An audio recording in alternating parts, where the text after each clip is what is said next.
এই গরমে হালকা পার্শে মাছের ঝোল রান্না করে আপনাদের সাথে শেয়ার করলাম। প্রথমে মাছগুলো ভেজে নিলাম, তারপর তেলে কালো জিরে দিলাম, দিয়ে তারপর তাতে পেঁয়াজ কুচি দিয়ে ভালো করে পেঁয়াজটা ফ্রাই করলাম। ফ্রাই করার পরে তারপর তাতে কাঁচা লঙ্কা একটা একটা করে দিলাম, দিয়ে ভালো করে ফ্রাই করলাম যাতে তেলের মধ্যে ঝালটা ঠিকঠাক অ্যাডজাস্ট হয়ে যায়।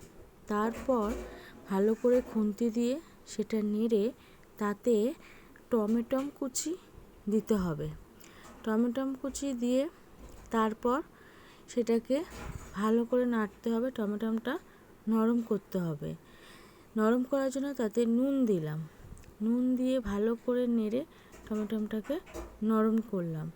নরম করে তারপর গ্যাসের ফ্লেমটা কমিয়ে দিলাম। তারপর আমি একটা আলাদা বাটিতে হলুদ, জিরে গুঁড়ো, ধনের গুঁড়ো, আদা রসুন পেস্ট সব কিছু দিয়ে একটা পেস্ট বানিয়ে রেখেছিলাম।